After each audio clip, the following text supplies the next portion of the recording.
അസ്സലാമു അലൈക്കും വറഹ്മത്തുള്ളാഹി വബറകാതുഹു.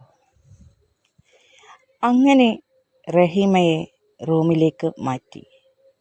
അബൂബക്കറിക്കയും ജുമാനയും മുനീറും കൂടെയുണ്ട്. റഹീമാക്കാണെങ്കിൽ തീരെ പിടിക്കുന്നില്ല. കാരണം തങ്ങൾ മാത്രമുള്ള ലോകത്തേക്ക് മുനീറിൻ്റെ ഉപ്പയും അതുപോലെ തന്നെ പെങ്ങളും കൂടി വന്നപ്പോൾ അവൾക്ക് എന്തോ സ്വർഗത്തിൽ കട്ടുറുമ്പ് വന്ന പോലെ തങ്ങളുടേതായ ലോകത്തേക്ക് കടന്നു കയറി കുറേ ആളുകൾ വന്ന ഒരു പ്രതീതിയാണ് അവൾക്ക് തോന്നിയത്. എന്നാൽ അവൾ ആ നീരസമൊന്നും അവരോട് കാണിച്ചില്ല. അവളുടെ ഉള്ളിൽ ഉണ്ട്, എങ്കിലും അവൾ പുറത്ത് കാണിച്ചില്ല. കാരണം ഇനി അവൾക്ക് മുനീറിനെ ഭയന്നേ പറ്റൂ. കാരണം ഇനി താൻ ഒരിക്കലും ഒരു ഉമ്മയാവില്ല. അതുകൊണ്ട് തന്നെ ഇനി താൻ എന്തെങ്കിലും ഇഷ്ടക്കേടോ അല്ലെങ്കിൽ മുനീറിനെ അനുസരിക്കാതെയോ ഉള്ള തൻ്റെ പഴയ സ്വഭാവം കാണിച്ചാൽ, ഒരു പക്ഷേ ഇനി മുനീർ തന്നെ ഉപേക്ഷിച്ചു കഴിഞ്ഞാൽ ഇനി അവൻക്ക് പുതിയൊരു ജീവിതം കിട്ടാൻ വലിയ പ്രയാസമൊന്നും ഉണ്ടാവില്ല. ഇനി തൻ്റെ നിലവിലുള്ള ജീവിതം നഷ്ടപ്പെടുത്തി കഴിഞ്ഞാൽ തനിക്കായിരിക്കും എല്ലാ നഷ്ടവും. കാരണം തൻ്റെ വീട്ടിലെ പഴയ അവസ്ഥയാണെങ്കിൽ അല്ലെങ്കിൽ തൻ്റെ വീട്ടിലെ പഴയ സമ്പത്തും ആ ഒരു അവർക്ക് നഷ്ടപ്പെട്ട ആ സ്വത്തുക്കളും സമ്പത്തും അവരുടെ ആ ഒരു അധികാരവും പ്രൗഢിയും എല്ലാം ഉണ്ടെങ്കിൽ എവിടെ നിന്നായാലും തൻ്റെ ഉപ്പ ഒരാളെ വിലക്കെടുത്ത് തനിക്കൊരു ഭർത്താവിനെ ഉണ്ടാക്കിത്തരും. എന്നാൽ ഇന്ന് തൻ്റെ വീട്ടിലെ അവസ്ഥ അതല്ല, വളരെ പരിതാപകരമാണ്. ഇന്ന് നമ്മുടെ റഹീമയുടെ വീടിൻ്റെ അവസ്ഥ എന്ന് പറഞ്ഞു കഴിഞ്ഞാൽ, ബഷീർ മുതലാളി വെറും ഒരു പലചരക്ക് കടയുടെ ഉടമയാണ്. ആ വലിയ വീടും ബംഗ്ലാവുമെല്ലാം സാമ്പത്തിക ബുദ്ധിമുട്ടിനെ തുടർന്ന് അവർ വിറ്റു.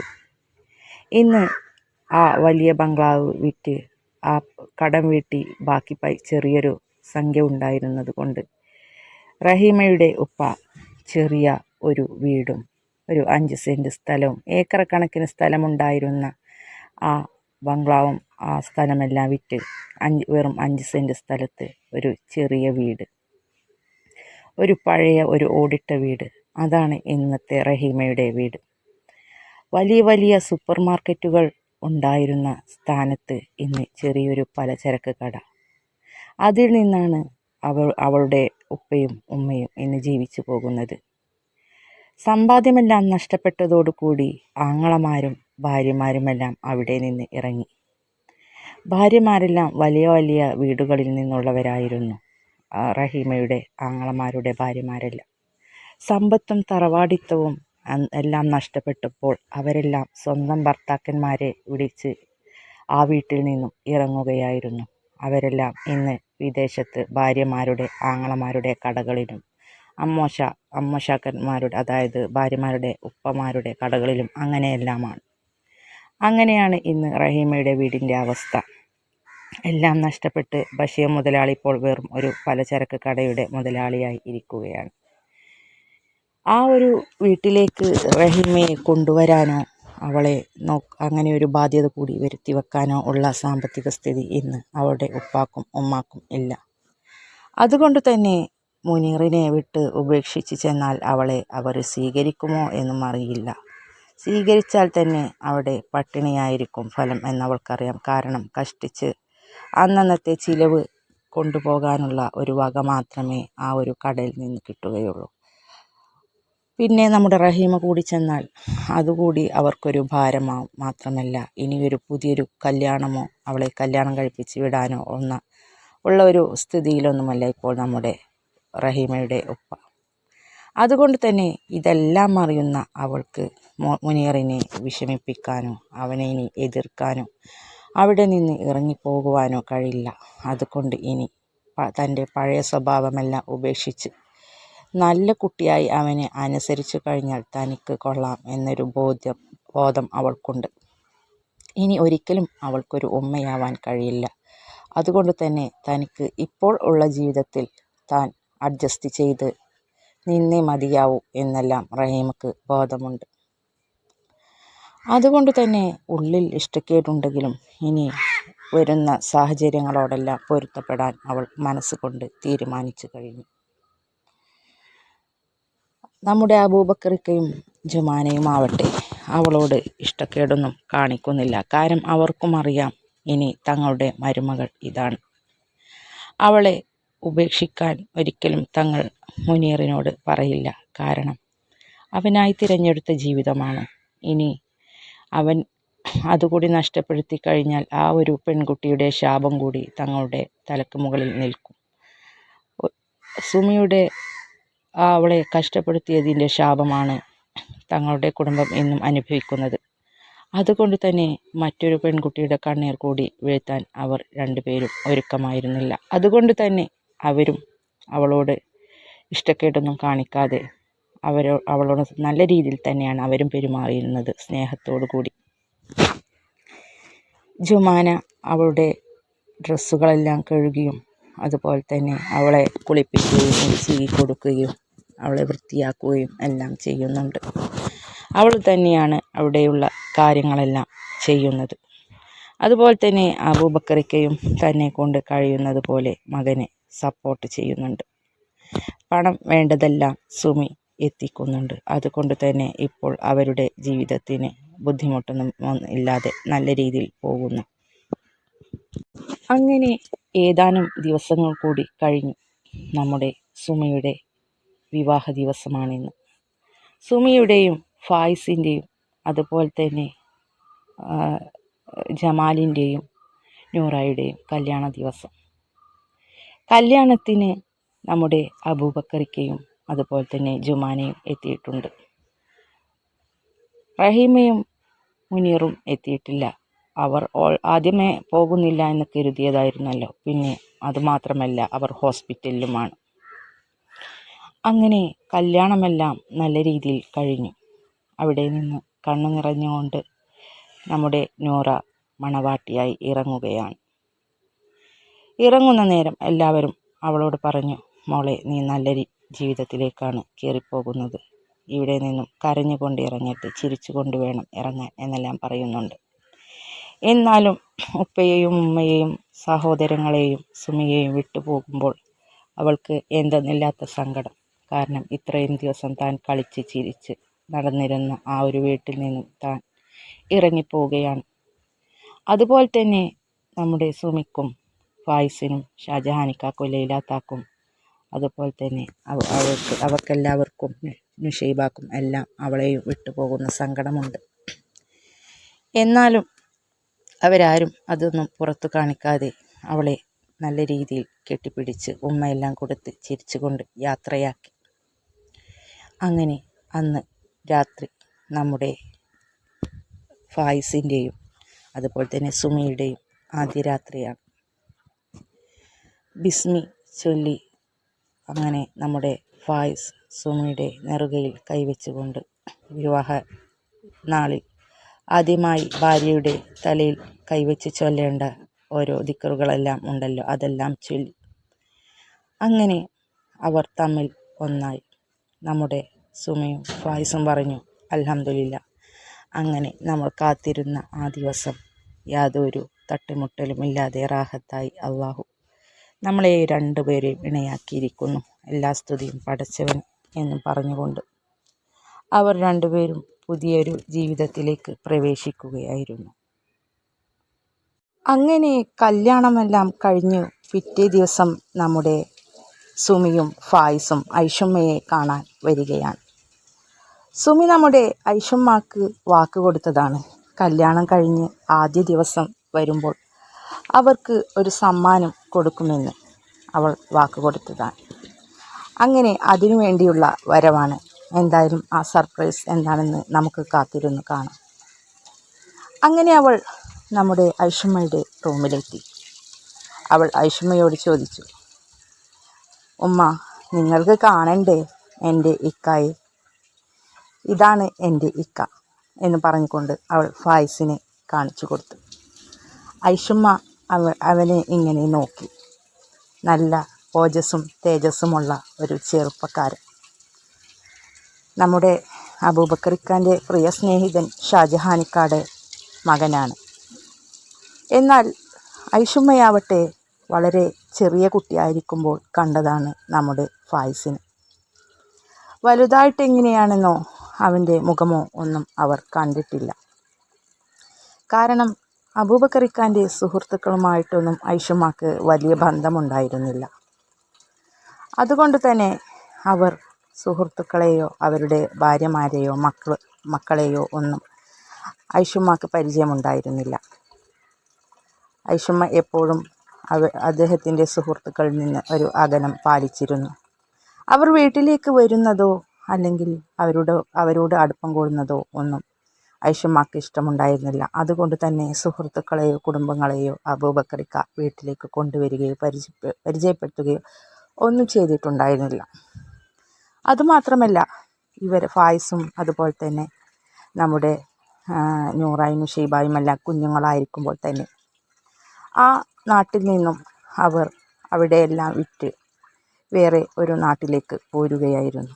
അങ്ങനെയാണ് ഇന്ന് അവർ താമസിക്കുന്ന വീടും ആ സ്ഥലത്തും നമ്മുടെ ഷാജഹാനിക്കയും കുടുംബവും എത്തിപ്പെട്ടത്.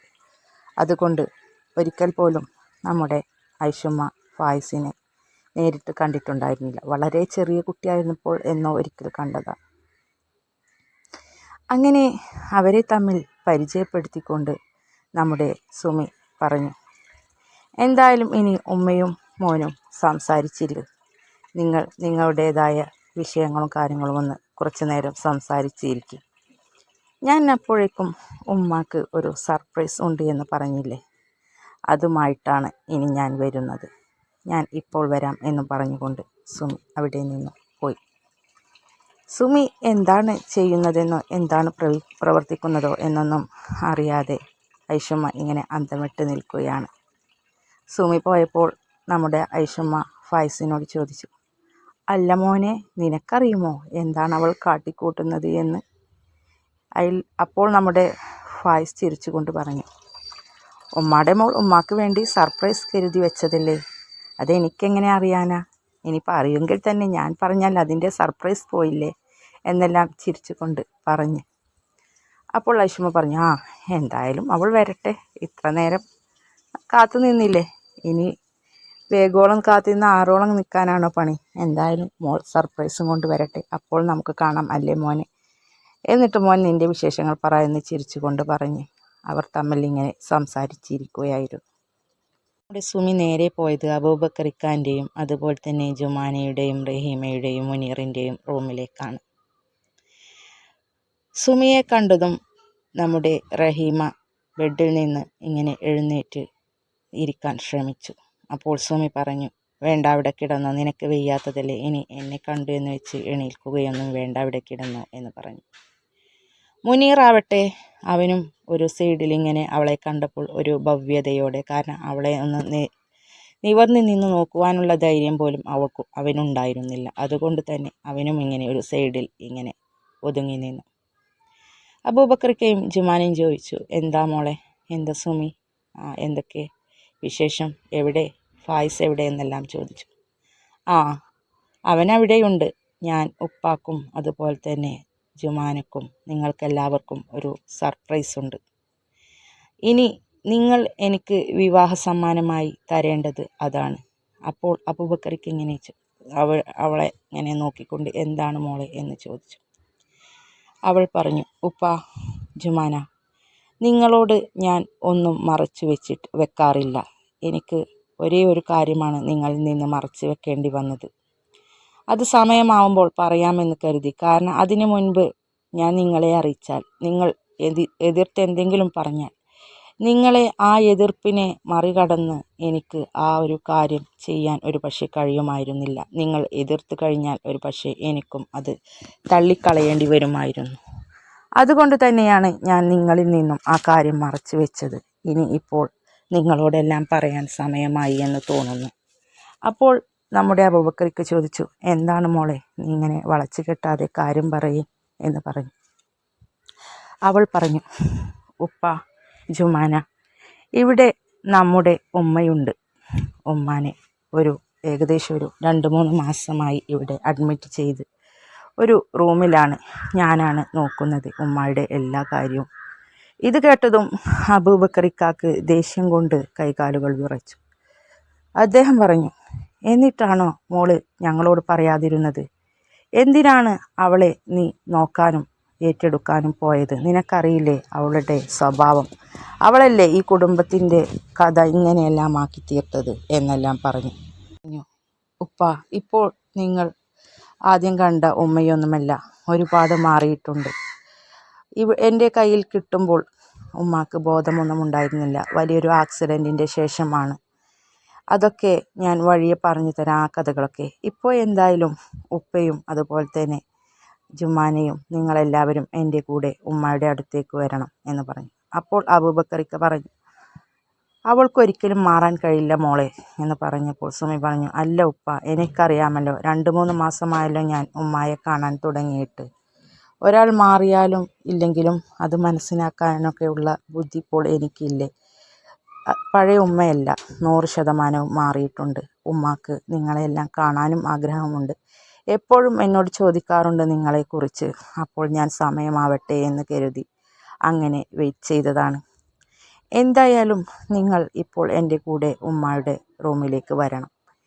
കാരണം എനിക്ക് നിങ്ങൾ വിവാഹ സമ്മാനമായി നൽകാവുന്ന ഏറ്റവും നല്ലൊരു കാര്യമാണ്. കാരണം ഞാനൊരു പുതിയ ജീവിതത്തിൽ കടക്കുമ്പോൾ എനിക്കൊരു വിഷമം ഉണ്ടാവരുത്. പ്രിയപ്പെട്ട ഞാൻ എൻ്റെ ഉപ്പാൻ്റെ സ്ഥാനത്ത് കാണുന്ന നിങ്ങളുടെ ജീവിതം താറുമാറായി കിടക്കുകയാണ് എന്ന്. അതുകൊണ്ട് തന്നെ ഞാൻ ഒരു കുടുംബത്തിലേക്ക് പ്രവേശിക്കുമ്പോൾ, ഒരു കുടുംബജീവിതം തുടങ്ങുമ്പോൾ, ഞാൻ സ്നേഹിക്കുന്ന എൻ്റെ ഉപ്പാക്ക് എല്ലാം തിരിച്ചു കിട്ടണം. ഇപ്പോൾ എൻ്റെ ഉപ്പ നടന്നു, ഇനി ആ കുടുംബജീവിതം കൂടി തിരിച്ചു കിട്ടണം. അതുകൊണ്ടാണ് ഉമ്മ എല്ലാം മാറി നല്ല ഒരു ഉമ്മയായി എന്ന് പൂർണ്ണ വിശ്വാസമുള്ളത് കൊണ്ടാണ് ഞാൻ നിങ്ങളോട് പറയുന്നത്. അതുകൊണ്ട് തന്നെ നിങ്ങൾ എൻ്റെ കൂടെ അങ്ങോട്ട് പോരണം എന്ന് പറഞ്ഞു. അങ്ങനെ അവർ ഐഷുമ്മയുടെ റൂമിലേക്ക് പോവാനായി ഒരുങ്ങി. ആ സമയത്ത് അബൂബക്കറിക്ക മുനീറിനെയും വിളിച്ചു.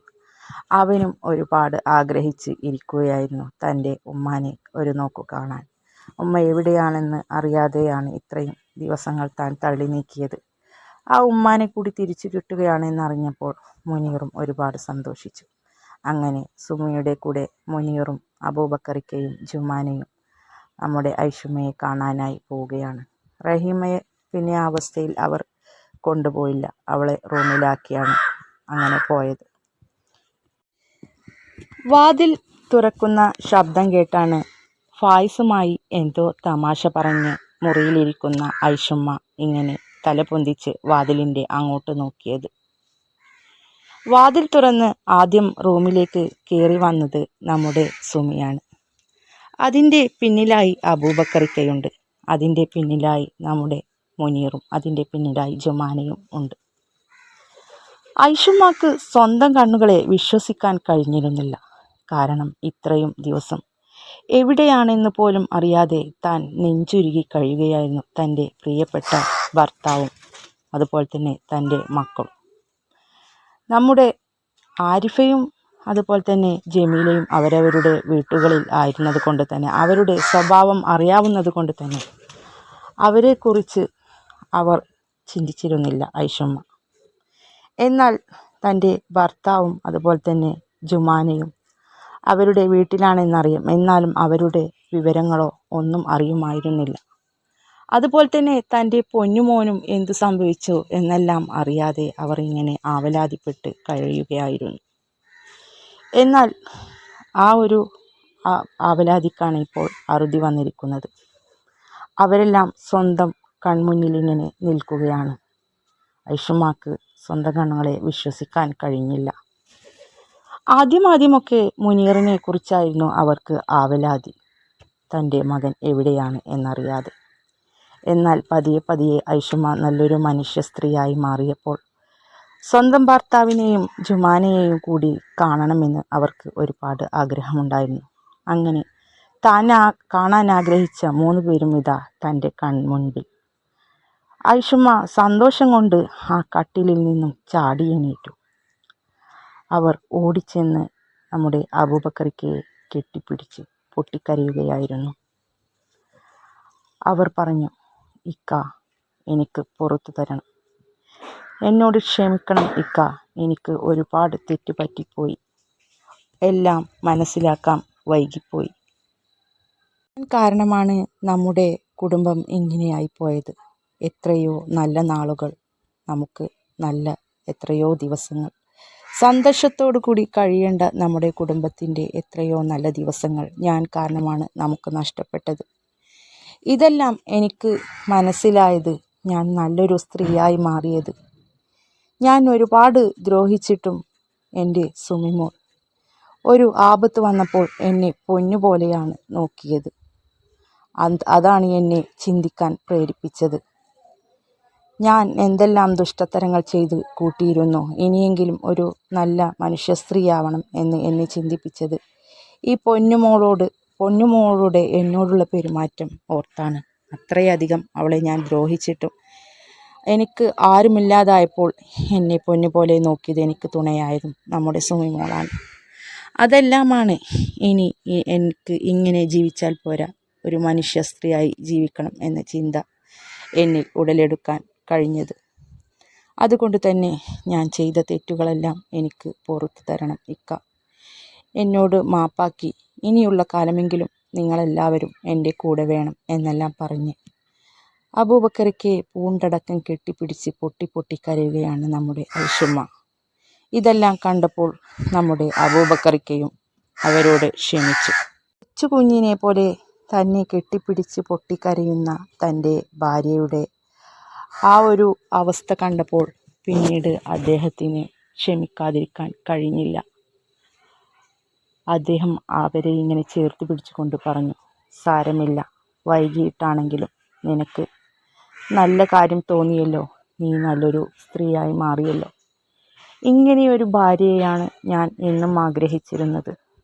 കുറച്ച് വൈകിയാണെങ്കിലും നമ്മുടെ സുമിമോൾ കാരണം നമുക്കെല്ലാവർക്കും നല്ലൊരു ജീവിതം കിട്ടിയല്ലോ എന്നും പറഞ്ഞുകൊണ്ട് അബൂബക്കറിക്ക തൻ്റെ പ്രിയ പത്നിയെ ഇങ്ങനെ പിടിച്ച് ആ കട്ടിലിൽ കൊണ്ടിരുത്തി. മുനീറും ജുമാനയും എല്ലാം ഉമ്മയോട് തങ്ങളുടെ വിശേഷങ്ങളും എല്ലാം പറയുകയും അവരുടെ വിശേഷങ്ങളെല്ലാം അറിയുകയും ചെയ്യുന്നുണ്ടായിരുന്നു. അവരുടെ ഈ സന്തോഷ നിമിഷങ്ങളെല്ലാം കണ്ടപ്പോൾ സുമിക്കും ഒരുപാട് സന്തോഷമായി. ഈ ഒരു ദിവസത്തിന് വേണ്ടിയാണ് താൻ കാത്തിരുന്നത്. അവൾ അവരോടായി പറഞ്ഞു, എനിക്ക് സന്തോഷമായി. എനിക്ക് നിങ്ങൾ തരാവുന്ന ഏറ്റവും വലിയ വിവാഹ സമ്മാനം ഇതാണ്. നിങ്ങളെല്ലാവരും ഒരുമിച്ച് സ്നേഹത്തോടു കൂടിയുള്ള ഒരു കുടുംബജീവിതം. എന്നാൽ മാത്രമേ എനിക്കും സമാധാനത്തോടു കൂടി മറ്റൊരു ജീവിതത്തിലേക്ക് പ്രവേശിക്കാൻ കഴിയുകയുള്ളൂ. ഇപ്പോൾ എനിക്ക് സന്തോഷമായി. കാരണം എൻ്റെ പ്രിയപ്പെട്ട ഉമ്മാക്കും ഉപ്പാക്കും ജുമാനക്കും അവരുടെ സന്തോഷം തിരിച്ചു കൊടുക്കാൻ കഴിഞ്ഞല്ലോ എന്നാലോചിച്ച് ഇനി എന്തായാലും ഞാനും ഫായിസും ഇറങ്ങുകയാണ്. വീട്ടിൽ പോയിട്ട് കുറേ കാര്യങ്ങൾ ചെയ്തു തീർക്കാനുണ്ട്. 4 ദിവസം കഴിഞ്ഞാൽ കടയിൽ പോവണം. അതുകൊണ്ട് തന്നെ വീട്ടിൽ ചെയ്യാനുള്ള കാര്യങ്ങളും കുറച്ച് ഞങ്ങളുടെ അത്യാവശ്യം കുടുംബങ്ങളിലേക്കുമൊക്കെ ഒന്ന് പോവണം. അതുകൊണ്ട് തന്നെ ഞങ്ങൾ വേഗം ഇറങ്ങുകയാണ് എന്നെല്ലാം പറഞ്ഞു. അങ്ങനെ അവർ എല്ലാവരും ചേർന്ന് നമ്മുടെ സുമിയെയും ഫായിസിനെയും യാത്രയാക്കി. മുനീർ ഒന്ന് ശബ്ദിക്കാൻ പോലും ആവാതെ എല്ലാം കണ്ടുകൊണ്ട് നിശബ്ദ സാക്ഷിയായി അവിടെ നിൽക്കുന്നുണ്ടായിരുന്നു. ഇറങ്ങാൻ നേരം നമ്മുടെ ഐഷുമ്മയും ജുമാനയും അബൂബക്കറിക്കയും പറഞ്ഞു, എന്തായാലും ഹോസ്പിറ്റലിൽ നിന്ന് വീട്ടിലെത്തിയിട്ട് നിങ്ങൾ 2 പേരും കൂടി ഒരു ദിവസം അങ്ങോട്ട് വരണം. ചെറിയൊരു സൽക്കാരമെല്ലാം ഉണ്ടാക്കണം നമുക്ക് എന്നെല്ലാം പറഞ്ഞു. അപ്പോൾ സുമി പറഞ്ഞു, എനിക്ക് അങ്ങോട്ട് വരണമെങ്കിൽ സൽക്കാരത്തിൻ്റെയൊന്നും ആവശ്യമില്ലല്ലോ. എൻ്റെ ഉപ്പായെയും ഉമ്മായെയും എൻ്റെ ജുമാനെയും കാണാൻ എനിക്ക് എപ്പോൾ വേണമെങ്കിലും വരാമല്ലോ. അതിനിപ്പോൾ സൽക്കാരത്തിൻ്റെ ആവശ്യം എന്തെങ്കിലും ഉണ്ടോ എന്നെല്ലാം അവൾ ചിരിച്ചുകൊണ്ട് ചോദിച്ചു. അപ്പോൾ അബൂബക്കറിക്ക പറഞ്ഞു, എന്തായാലും സ്വന്തം വീട്ടിലേക്കായാലും മക്കളെ നമ്മൾ ഒന്ന് സൽക്കാരമെല്ലാം വിളിക്കില്ലേ, അതുപോലെ കരുതിയാൽ മതി. എൻ്റെയും ഇവളുടെയും ഒരു ആഗ്രഹമാണ് നിങ്ങൾക്ക് ഒരു നേരത്തെ ഭക്ഷണം നല്ല രീതിയിൽ തരണം എന്നുള്ളത്. അപ്പോൾ നമ്മുടെ സുമി പറഞ്ഞു, ഒരു നേരത്തെ ഭക്ഷണമോ? ഞാൻ ഇടയ്ക്കിടെ അവിടെ ഉണ്ടാവും. എനിക്ക് വേണ്ടതെല്ലാം ഞാൻ ഉണ്ടാക്കുകയും വിളമ്പി തിന്നുകയും ചെയ്യും. ഞാൻ ഒരുപാട് കാലം കഴിഞ്ഞിരുന്ന അടുക്കളയല്ലേ, അവിടെ നിങ്ങൾ എന്നെ ഒരു അതിഥിയായി കാണുകയൊന്നും വേണ്ട, എൻ്റെ വീട് തന്നെയല്ലേ അതെന്നെല്ലാം പറഞ്ഞു. അപ്പോൾ നമ്മുടെ അബൂബക്കർക്ക് പറഞ്ഞു, നിനക്ക് എപ്പോൾ വേണമെങ്കിലും വരാലോ മോളെ, അതല്ല ഞാൻ പറഞ്ഞത്, കല്യാണം കഴിഞ്ഞ് ആദ്യമായി വരുമ്പോൾ കുറച്ച് നല്ല രീതിയിലൊക്കെ വേണ്ടേ, അങ്ങനെയാണ് ഉദ്ദേശിച്ചതെന്നെല്ലാം പറഞ്ഞു. അപ്പോൾ സുമി പറഞ്ഞു, എന്തായാലും ഉപ്പായുടെയും ഉമ്മായുടെയും ഇഷ്ടം നടക്കട്ടെ, അതിന് ഇനിയും സമയമുണ്ടല്ലോ, ഇൻഷാ അല്ലാഹ്. ഇനി അധിക ദിവസമൊന്നും ഇവിടെ നിൽക്കേണ്ടി വരില്ല, ഉമ്മ ഇപ്പോൾ ഒരുപാട് ഓക്കെ ആയിട്ടുണ്ട്. ഇനി ഏകദേശം ഏറിപ്പോയാൽ ഒരു 10-15 ദിവസം, അത് കഴിഞ്ഞാൽ ഉമ്മാക്ക് വീട്ടിൽ പോവാം, നിങ്ങൾക്ക് എല്ലാവർക്കും വീട്ടിൽ പോവാം എന്നെല്ലാം പറഞ്ഞു. അങ്ങനെ എന്തായാലും അവരോട് യാത്ര പറഞ്ഞ് സുമിയും ഫായിസും അവിടെ നിന്ന് ഇറങ്ങി. അങ്ങനെ സുമി അവിടെ നിന്ന് പോയ ശേഷം മുനീർ തൻ്റെ ജീവിതത്തിൽ സംഭവിച്ച കാര്യങ്ങളെല്ലാം അവരോട് പറഞ്ഞു. അതുപോലെ തന്നെ ജുമാനയും അബൂബക്കറിക്കയും അവരുടെ ജീവിതത്തിൽ ആ ഒരു ദിവസങ്ങൾക്കിടയിൽ സംഭവിച്ചതും, ഐഷുമ്മ അവരുടെ ജീവിതത്തിൽ ആ ദിവസങ്ങൾക്കിടയിൽ സംഭവിച്ചതും എല്ലാം, അങ്ങനെ അവരെല്ലാം പരസ്പരം അങ്ങോട്ടും ഇങ്ങോട്ടും കാര്യങ്ങൾ പറഞ്ഞു. അങ്ങനെയാണ് റഹീം അവിടെ റൂമിലുള്ള കാര്യമെല്ലാം ഐഷുമ്മ അറിഞ്ഞത്. ഇതെല്ലാം കേട്ടപ്പോൾ നമ്മുടെ ഐഷുമ്മ പറഞ്ഞു, എന്നാൽ മുനീർ, നീ ഇനി മോളുടെ അടുത്തേക്ക് ചെല്ല്, അവൾ അവിടെ ഒറ്റയ്ക്കല്ലേ. ജുമാനയോട് അവർ പറഞ്ഞു, നീയും അവൻ്റെ കൂടെ ചെല്ല് മോളെ, അവനൊരു എന്തെങ്കിലും ഒരാവശ്യമുണ്ടെങ്കിൽ അവൻ ഒറ്റയ്ക്കല്ലേ, ഒന്ന് പുറത്ത് പോയി ചായ വാങ്ങാനോ അല്ലെങ്കിൽ എന്തെങ്കിലും ഒരു ആവശ്യത്തിന് അവന് പുറത്ത് പോകേണ്ടി വന്നാലോ, മോൾ അവിടെ ഒറ്റയ്ക്കാവില്ല, അതുകൊണ്ട് നീ അവരുടെ കൂടെ ചെല്ല്, ഞാനും ഉപ്പയും ഇവിടെയുണ്ടല്ലോ, എനിക്കിപ്പോൾ വലിയ കുഴപ്പങ്ങളൊന്നുമില്ല, അതുകൊണ്ട് തന്നെ ഇനി ഉപ്പ മതി എൻ്റെ കൂടെ, നിങ്ങൾ അങ്ങോട്ട് ചെല്ല് എന്ന് പറഞ്ഞുകൊണ്ട്. അപ്പോൾ അബൂബക്കറിക്കയും പറഞ്ഞു, അതാണ് അതിൻ്റെ ശരി, അവിടെ പെണ്ണുങ്ങളിപ്പോൾ എന്തെങ്കിലും ആവശ്യം ബാത്റൂമിൽ പോകാൻ അങ്ങനെ ഒന്ന് കൈപിടിക്കാനെല്ലാം ആവശ്യം ഒരു പെണ്ണാണ് അവരുടെ കൂടെ, അതുകൊണ്ട് തന്നെ മോള് അവരുടെ കൂടെ ചെല്ല്, ഉപ്പയും ഉമ്മയും ഞങ്ങളിവിടെ ഉണ്ടല്ലോ, അതുകൊണ്ട് തന്നെ നിങ്ങൾ അങ്ങോട്ട് ചെല്ല് എന്ന് പറഞ്ഞുകൊണ്ട് നമ്മുടെ മുനീറിനെയും ജുമാനെയും അവർ റഹീമയുടെ അടുത്തേക്ക് പറഞ്ഞു വിട്ടു. അങ്ങനെ ഭാര്യയും ഭർത്താവും അവരുടേതായ ലോകത്ത് അങ്ങനെ ആ ഒരു ദിവസം അങ്ങനെ കഴിഞ്ഞുപോയി.